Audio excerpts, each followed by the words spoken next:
तो आज का जो टॉपिक हमारा क्या है, स्मार्ट सिटी अवार्ड। देखिए ये एग्ज़ाम के लिए बहुत ही इंपॉर्टेंट जो है करंट अफेयर्स के टॉपिक में से आता है और यहाँ से आपको एक आध क्वेश्चन जो हर बार, चाहे आपका बीपीएससी का एग्ज़ाम हो, यूपीएससी का एग्ज़ाम हो, चाहे कोई भी एग्ज़ाम हो, यहाँ से आपको एक क्वेश्चन डेफिनेटली देखने को मिलता है। तो सबसे पहले देखते हैं कि ये स्मार्ट सिटी जो अवार्ड है, जो स्मार्ट सिटी अवार्ड है, ये किस मंत्रालय के द्वारा जो है जारी किया गया। देखिए ये स्मार्ट सिटी अवार्ड जो आपको 2020 का जो दिख रहा है, एक्चुअली इसका रिपोर्ट जो है वो 2021 में आया था, इसलिए इसको हम 2021 में पढ़ रहे हैं। ठीक है, जब हो सकता है कि जब 2022 में कोई एग्ज़ाम दे रहा होगा तो उस समय जो पढ़ना होगा क्या, स्मार्ट सिटी अवार्ड 2021 का। तो ये एक साल का जो पिछला जो एक साल का होता है उसका रिपोर्ट आता है यहाँ पे। तो स्मार्ट सिटी अवार्ड जो है वो कौन से मंत्रालय के दिया जाता है, आवास एवं शहरी मंत्रालय। किसके माध्यम से दिया जाता है, आवास एवं शहरी मंत्रालय के माध्यम से ये अवार्ड दिया जाता है। और अभी इसके वर्तमान में कौन है हेड इनके, हरदीप सिंह पुरी। तो आपका जो अभी स्क्रीन पर दिख रहा होगा हरदीप सिंह पुरी का, यही हमारे जो है वर्तमान में आवास एवं शहरी मंत्रालय के ये मंत्री हैं। ठीक है, जितना भी ये कंस्ट्रक्शन वगैरह जितना भी सारा काम जो स्मार्ट सिटी के तहत होता है, अभी सारा देख रेख इन्हीं के माध्यम से हो रहा है, हरदीप सिंह पुरी के माध्यम से हो रहा है। सबसे पहले इसको ये देख लेते हैं, इस बार जो एग्ज़ाम में जो पूछा जाएगा ये क्या पूछा जाएगा। पहले इसके पैरामीटर को देख लेते हैं पहले कि ये किस किस पैरामीटर के हिसाब से जो है तय करता है कि कौन सा शहर जो है सबसे ज़्यादा स्मार्ट है। ठीक है, स्मार्टनेस का मतलब ये नहीं कि वो दिखने में कितना खूबसूरत है, स्मार्टनेस का मतलब वहाँ का जो स्वच्छता, पेयजल, वहाँ की जो इंफ्रास्ट्रक्चर है वो कितना बेटर तरीके से वहाँ पे वो कर रहा है। तो इसी का ये पैरामीटर देखते हैं, इसी पैरामीटर के हिसाब से हम तय करेंगे कि ये कितना सच में स्मार्ट बन पाया है कि नहीं बन पाया, क्या हमारे भारत में ये स्मार्ट सिटी प्रोजेक्ट जो है ये सफल हो पाया है कि नहीं हो पाया, ये अलग मुद्दा है। ठीक है, लेकिन देखते हैं आज कौन कौन से पैरामीटर है इसमें। सबसे पहले हमारा क्या, सामाजिक परिदृश्य के हिसाब से देखते हैं। तो सामाजिक परिदृश्य के हिसाब से अगर हम समझते हैं तो नंबर 1 पे हमारा कौन सा शहर आता है, तिरुपति आता है। दूसरे नंबर पे कौन सा आता है, भुवनेश्वर आता है। तीसरे नंबर पे कौन आता है, तुमाकुरु आता है, तुमाकुरु जो तमिलनाडु में हमारा। ठीक है, तुमाकुरु। अब सामाजिक परिदृश्य मतलब कि वहाँ की सोसाइटी के हिसाब से जब पैरामीटर सेट किया गया तो वहाँ पर आपको तिरुपति सबसे बढ़िया दिखा और भुवनेश्वर दूसरे नंबर पे जो उड़ीसा में है, और तीसरा नंबर पे कौन है, तुमाकुरु है। अगर हम बात करते हैं कि शासन व्यवस्था आखिर कौन से शहर का सबसे शानदार लगा आपको, तो शासन व्यवस्था की अगर हम बात करें तो बड़ोदरा जो गुजरात का है, शासन व्यवस्था के मामले में बड़ोदरा जो नंबर 1 पे है। और नंबर 2 पे आपका कौन था, महाराष्ट्र का ठाणे है। और नंबर 3 पे कौन आ जाता है, आपका भुवनेश्वर आ जाता है। तो शासन व्यवस्था में नंबर 1 पे आपका कौन सा हो गया, बड़ोदरा। तो याद रखना आपको जो नंबर 1 पे है खास करके उसको जरूर याद रखना है। तो नंबर 1 पे शासन व्यवस्था में कौन हो जाएगा, आपका बड़ोदरा हो जाएगा। सामाजिक परिदृश्य के हिसाब से अगर देखा जाए तो नंबर 1 पे कौन हो जाएगा, आपका तिरुपति हो जाएगा। तीसरा नंबर की बात करें कि जो कल्चरल डेवलपमेंट की बात करते हैं, यानी कि सांस्कृतिक विकास के मामले में कौन सा शहर है जहां का कल्चरल डेवलपमेंट सबसे ज़्यादा बेहतरीन तरीके से हुआ, तो उसमें नंबर 1 पे कौन आ जाएगा, नंबर 1 पे आ जाएगा आपका इंदौर। नंबर 2 पे कौन सा हो जाएगा, चंडीगढ़। नंबर 3 पे कौन हो जाएगा, ग्वालियर। तो सांस्कृतिक विकास के मामले में नंबर 1 पे कौन है, हमारा इंदौर है। उसी प्रकार से स्वच्छता यानी कि सैनिटेशन के मामले में देखा जाए तो तिरुपति इस मामले में सबसे नंबर 1 पे है। और नंबर दूसरे पे कौन है, इंदौर शहर है। और जबकि नंबर तीसरे पे कौन है, सूरत। तो इस मामले में तिरुपति क्या है, साफ सफाई के मामले में तिरुपति क्या हो गया, इस बार नंबर 1 पे हो गया। हालांकि इससे पहले इंदौर वगैरह भी रहता था, इंदौर सूरत हमेशा से पहले रहता था। इस बार तिरुपति ये एकदम मोस्ट वेरी वेरी इंपॉर्टेंट है क्योंकि इस बार थोड़ा चेंज हुआ है। तो तिरुपति इस मामले में क्या हो गया, नंबर 1 पे आ गया। उसी तरह से अगर देखा जाए शहरी पर्यावरण, मतलब कि कौन सा शहर है जहाँ का जो एनवायरनमेंट है वो बहुत ही शानदार तरीके से, वहाँ पे पर्यावरण का जो प्रॉब्लम नहीं है, साफ़ सफाई वगैरह बहुत अच्छे से रखा जाता है, यानी कि वहाँ का एनवायरनमेंट जो है वो काफ़ी क्लीन है। तो उस मामले में भोपाल के हमारा नंबर 1 पे आ जाता है। फिर दूसरे नंबर पर कौन सा है, चेन्नई। और तीसरे नंबर पर कौन सा है, तिरुपति है।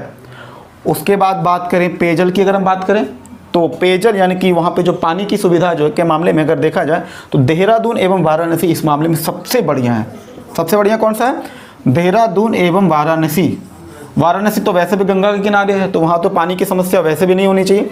और दूसरा बात अगर देखा जाए तो जो देहरादून है जो उत्तराखंड में, वहाँ से तो जो गंगा जो है वो आती ही है, निकलती ही है उत्तराखंड के एरिया से।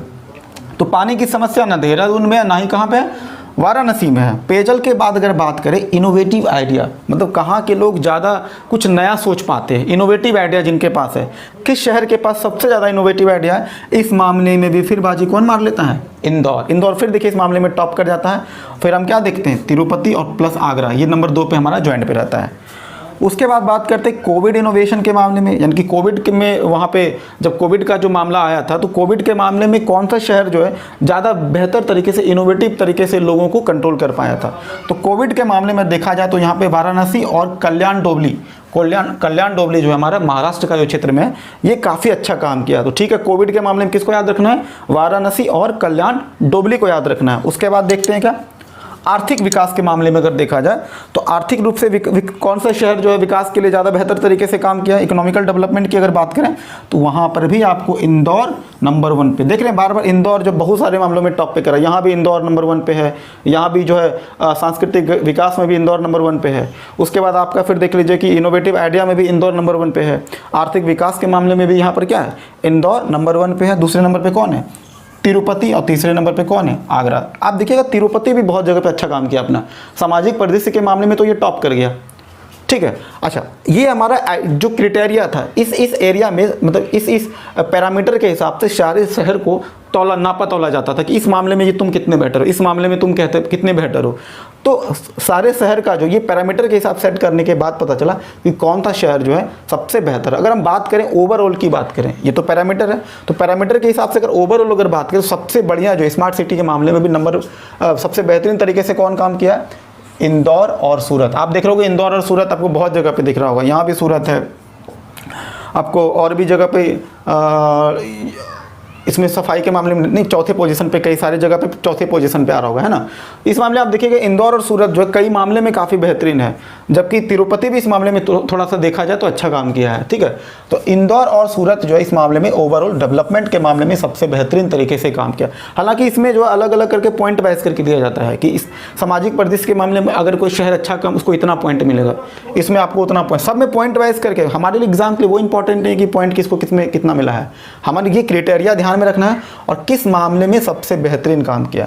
अच्छा, अब अगर जैसे ये देख लें कि जैसे जो स्मार्ट सिटी योजना जो लाया गया था, इस योजना को कौन सा जो स्टेट जो है सबसे अच्छे तरीके से इम्प्लीमेंट किया, उस मामले में देखा जाए तो यूपी जो है योगी जी की जो सरकार की जो वहाँ पे है, वहाँ पे यूपी इस मामले में टॉप किया है। इस स्मार्ट सिटी प्रोजेक्ट को वहाँ पे काफ़ी अच्छे तरीके से यूटिलाइज़ किया गया, अच्छे तरह से लागू किया गया। उसके बाद देखा जाए तो यूपी के बाद कौन सा हो जाएगा हमारा? एमपी, और एमपी के बाद तमिलनाडु। अगर स्टेट वाइज देखा जाए तो नंबर 1 पे यूपी, नंबर 2 पे क्या हो जाएगा? एमपी, नंबर 3 पे क्या हो जाएगा? तमिलनाडु। और अगर यूटीज़ की बात करें तो यूटी में केंद्र शासित प्रदेश की अगर बात करें तो चंडीगढ़ इस मामले में इस योजना को अच्छे तरीके से लागू किया गया। तो ठीक है, योजना लागू करने में सबसे बेहतरीन प्रदर्शन का हम लोग देख लिया। अब जो है एक चीज़ और देखते हैं, स्मार्ट सिटीजन लीडरशिप अवार्ड की अगर हम बात करें तो इसमें अहमदाबाद जो है, मतलब वहाँ पे स्मार्ट सिटीजन यानी कि वहाँ के नागरिक जो काफ़ी स्मार्ट तरीके से रहते हैं, इस मामले में अहमदाबाद जो है नंबर 1 पे है, नंबर 2 पे कौन सा है? वाराणसी है, और नंबर 3 पे कौन आ जाते हैं? रांची। तो ये थोड़ा सा अलग से ध्यान में रखिएगा। स्मार्ट सिटीजन लीडरशिप अवार्ड इस बार किस शहर को मिला है? तो अहमदाबाद, वाराणसी और रांची को। तो ये हमारा था स्मार्ट सिटी अवार्ड। यहाँ से अगर आप ये पूरा टॉपिक अगर आप अच्छे से कवर कर लेते हैं तो 1 से 2 क्वेश्चन आपको जो है कई बार, हालांकि 1 क्वेश्चन ही ज़्यादा आने का चांस होता है, यहाँ से आपका 1 क्वेश्चन जो डेफिनेटली बन जाएगा। इसलिए इस वीडियो को अच्छे से देखिएगा, आप लोग नोट डाउन कर लीजिएगा, उसको बार बार रिवीजन करने का कोशिश कीजिएगा। ठीक है, तो थैंक यू, आज के लिए इतना ही काफ़ी। Thank you.